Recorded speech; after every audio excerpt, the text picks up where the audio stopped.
With the increasing use of technology, people can capture and pry, and you don't even know you're being watched. Surveillance cameras, video and camera phones, even drones can take your photo without you knowing.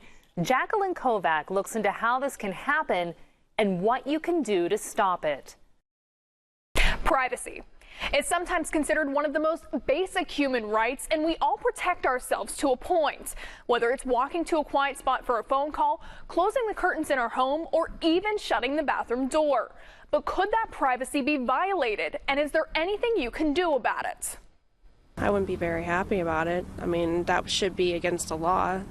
First, I'd find out who it is, and then, take matters in my own hands if possible. Privacy is one of the most important rights we have in this country, but it's also one of the most misunderstood. The reason it's so important is that knowledge and information is power.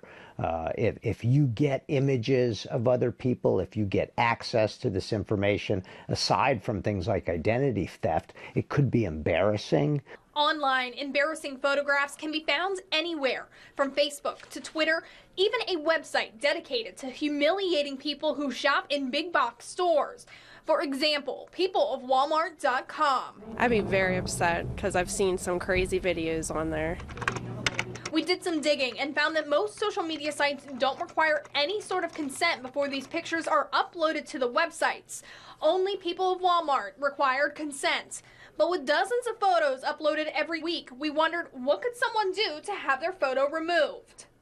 Oh, I would be furious. Definitely. Definitely. I would want to get a hold of someone because, those are awful pictures of people. We searched for a number to contact People of Walmart, but there was no number on their site, only an email address. We tried contacting them and have yet to hear back from site administrators. Vic Walczak, an attorney with the American Civil Liberties Union in Pittsburgh, explained sites likely don't require consent because outside your home, your privacy is very limited. Yeah, basically, anytime you step outside of your home, there's not a whole lot of privacy. You go into a store, there's a lot of people around. Anybody could see you.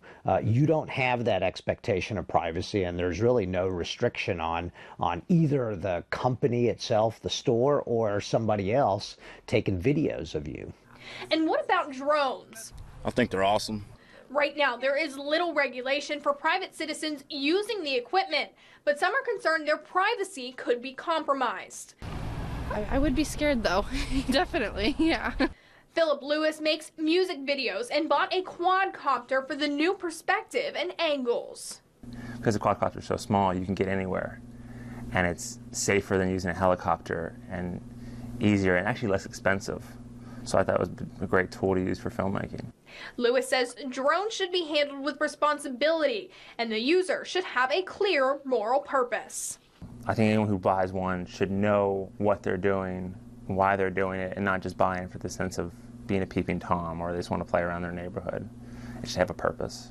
Even law enforcement is getting their hands on the equipment for their own purpose. The Cambria County Special Emergency Response Team received a drone in late 2014 after officials saw the capabilities and benefits.